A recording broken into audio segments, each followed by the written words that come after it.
de volta para mais um vídeo e dessa vez vamos falar um pouquinho sobre dieta, né? Eu vou tentar ir sempre variando os temas, certo? E vou deixar aí no começo, no título do vídeo, para você poder se organizar melhor o que você procura, o que você quer estudar. Então, o último vídeo foi sobre treino. Vou trazer um vídeo aqui de acordo ali com o que eu vejo que é a dúvida da maioria ali do que eu tenho de paciente e de rede social, basicamente, né? Hoje vamos falar sobre dieta. Provavelmente o próximo vídeo vai ser algo relacionado a ergogênicos, né? Não necessariamente, mas também esteroides anabolizantes, colaterais, a parte de lesão cardíaca, enfim, será tema para um outro vídeo, né? E seguindo aquela mesma proposta de simplesmente abrir a câmera, jogar o conteúdo aqui para vocês e, enfim, que sirva de aplicação prática. Então, sem mais demora, vamos falar um pouquinho sobre superávit calórico, que eu vejo que é uma coisa que a galera erra muito, até porque é o tipo de coisa que não tem uma receita de bolo, né? Aquelas orientações gerais de 200 a 500 calorias, eu acho que sempre dá para destrinchar um pouco mais quando a gente tem o contexto da pessoa, do paciente que está fazendo isso, certo? Então vamos entender, o que você quer desse superávit calórico?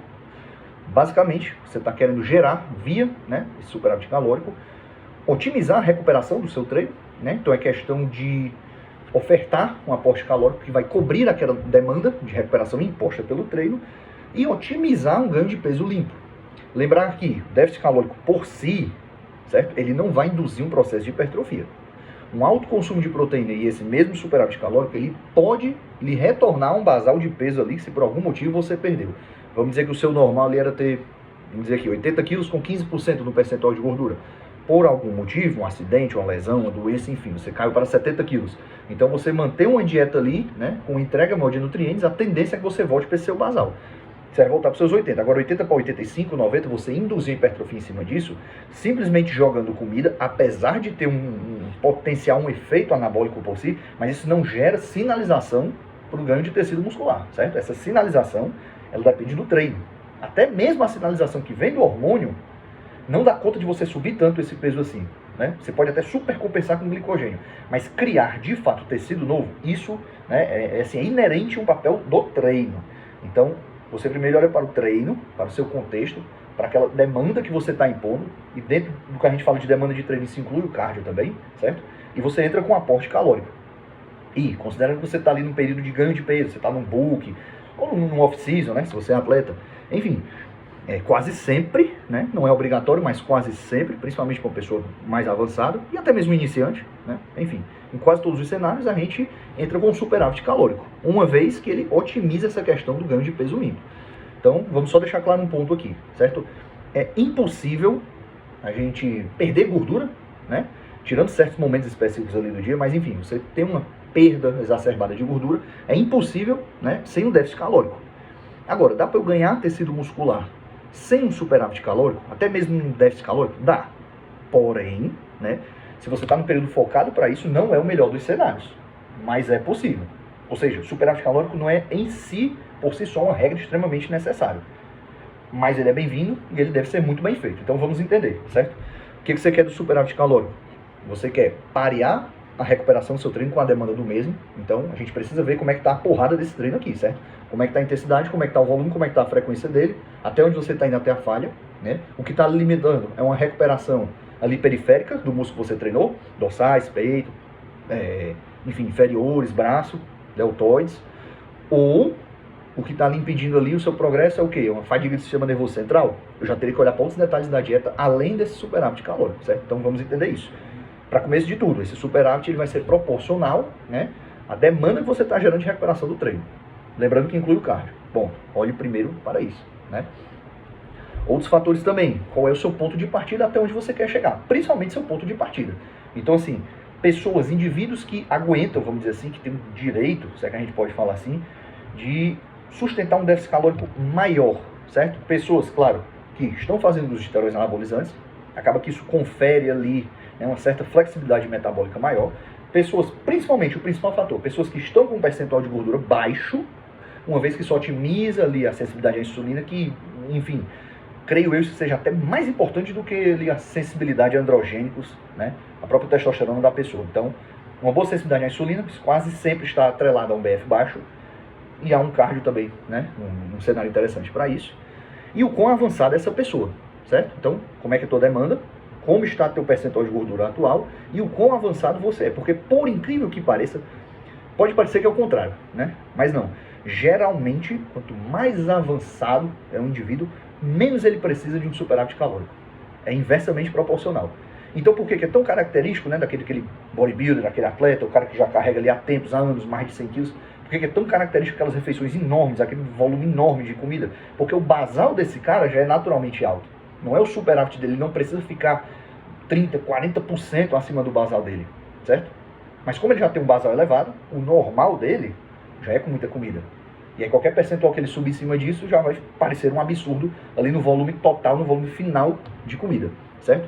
Então assim, pessoas mais avançadas geralmente não precisam de um superávit tão alto, né?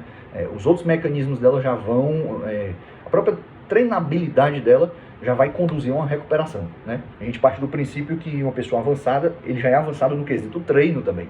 Então ele já vai ter ali uma otimização do cenário do treino, né? Em termos de volume, performance, divisão de treino, frequência de treino, uso da falha ou não, feeder set, working set, enfim. Já vai ter isso tudo muito bem destrinchado, essa periodização de treino, e ele não vai ficar refém desse volume todo de comida, certo? Para ter uma recuperação. Acaba que ele não precisa tanto disso. Então, quem se daria melhor com um superávit mais alto? Geralmente aquela pessoa que é o famoso magro ou magra de ruim, que chama, né? Aquela menina de 40 quilos, é aquele cara de 60 quilos, né? Geralmente um adolescente ali, seus 14, 15 anos, come e quase não ganha peso. Você joga uma dieta às vezes de 4, 5 mil calorias e ele sobe 1, 2 quilos com muito sofrimento. Eu tenho alguns pacientes assim, né? Então é uma pessoa ali que cabe, né, um superávit calórico maior, que a chance ela vai aguentar esse volume todo de comida. Aqui entrariam estratégias nutricionais, certo? E aquela pessoa que está com percentual de gordura baixo, ponto. O fato de estar usando não esteroide anabolizante até faz diferença, mas eu considero o menor dos fatores, certo? Principalmente quando se trata de mulher. Naturalmente, mulher, né, não se dá bem com um volume tão absurdo de comida, né? Em homem, geralmente dá para pesar mais a mão nesse sentido. Novamente, por conta de hormônios ali, toda uma cascata hormonal endógena da mulher, né? Então, onde eu quero chegar para a gente bem direto ao ponto, né? Na verdade, vamos passar para as orientações. Como que eu gosto de trabalhar, certo?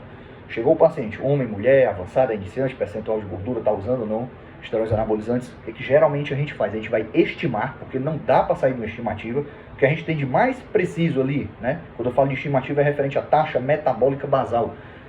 Quantas calorias ali por dia, em média, essa pessoa gasta, né? O que a gente tem de mais preciso, e ainda assim não é 100%, vou já explicar, seria uma calorimetria indireta. Mas qual é o ponto? Isso se tu copiar todos os cenários, né? Então a pessoa, vamos chutar aqui, gasta 2.000 calorias ali, né, mensuradas pela calorimetria indireta, que é o que a gente tem de mais preciso. Ok, eu sei que a TMB dela, naquela circunstância, é 2.000 por dia. Mas se ela não dormir bem, isso já vai alterar, entendeu? Fez uma refeição livre, não fez uma refeição livre, fez conversão periférica de T4, T3, já vai alterar, certo? Então assim, lembra que é sempre uma estimativa, tu precisa ter um protótipo para ir alterando tua dieta em cima. Então, estimei a taxa metabólica dessa pessoa, estimei a demanda de treino. Qual é o gasto energético dela com treino e com cardio, certo? Vou juntar isso. Então vamos dizer que essa pessoa, vamos voltar ao exemplo dos 2.000. A TMB dela é estimativa 2.000 calorias por dia, certo? E vamos dizer que com treino e cardio ali na frequência, no volume e tal, chega em uma estimativa, tem cálculos para isso, que também não a ideia do vídeo não é ensinar esses cálculos, não nesse vídeo pelo menos. Então eu estimei que ela gasta mais ali 300, vamos colocar 300 calorias de treino e cardio. Ou seja, por dia essa pessoa torra, né? Na fogueira dela vai 2.300 calorias. Em cima disso eu vou acertar meu superávit. E eu gosto de trabalhar algo entre 5, 10% até 40% acima disso. Lembrar que até chegar ao 40%, como eu falei, geralmente é aquela pessoa ruim de ganhar peso, né? É o magro ou a magra de ruim. E geralmente quanto mais avançado, menor é a necessidade desse superávit calórico. Até porque ficaria inviável essa pessoa comer, pensa, se ela já tem um TMB muito acelerado, já é um cara muito avançado, ficaria inviável ela comer 40% acima disso. Então, para a grande maioria dos meus pacientes, fica algo ali próximo de 10, 20% a mais, certo? De novo, isso não é uma receita de bolo, eu estou querendo só passar alguma orientação para tornar algo mais preciso do que aquelas recomendações gerais. 200 a 500 calorias a mais da sua TMB. Pode até dar certo, mas se a gente destrinchar mais isso, eu creio que fique algo mais assertivo, né? A gente começa a sair do superficial. Então, como eu falei, a ideia é entregar um conteúdo técnico, mas de uma forma didática, e o principal, que não sirva só para palestrinha, mas que tu consiga já, assim, terminou o vídeo, tu já consiga aplicar para a tua realidade. Tranquilo? Então, vamos recapitular, certo? Pega a taxa metabólica basal, estima teu gasto calórico, junta. Em cima desse resultado final, tu vai jogar de 10 a 40% a mais desse superávit, certo? E observar como tu responde. Se tu vai aqui na ponta do 10 ou se tu vai na ponta do 40%, depende do quão avançado tu é, depende de como está teu percentual de gordura atualmente e depende se tu faz uso ou não de esteroides anabolizantes, certo? Enfim, queria passar essa orientação de maneira geral, porque eu vejo que às vezes a galera fica muito perdido e acaba que faz aquele off desnecessariamente esticado, desnecessariamente sujo, certo? O limite do off-season, do booking, chama como quiser, é você ficar com aquela retenção inata, né, do carboidrato. Uma vez que a base, penso eu também, deve ser o carboidrato. Então, né, bochechinha, retenção, ok, faz parte. Agora, você legitimamente fazer um book para engordar é uma coisa que não faz nem sentido, né? Só o fato de você engordar, você tá com percentual de gordura mais alto, isso por si só já dificulta o ganho de massa muscular. Então é totalmente contraprodutivo você tirar um período para engordar, certo? Off-season book não significa subir BF, estourar, ficar pesadão, não.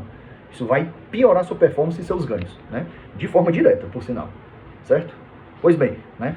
Para finalizar, eu sou o Zezé Pedro, sou nutricionista, sou coach de bodybuilding e sou atleta pela Classic Physique, né? Mais uma vez, a proposta é reviver o canal pela terceira vez e fazer uma entrega ali com mais frequência de, como eu falei, conteúdo mais técnico, porém didático, que tem uma aplicabilidade prática, né? Então, eu só abro a câmera, falo com vocês, não esperem edições, eu no máximo coloco uma luz aqui, uma iluminação, certo? Então, não vai ter corte, não vai ter edição, não vai ter musiquinha, é só papo reto e conteúdo, certo?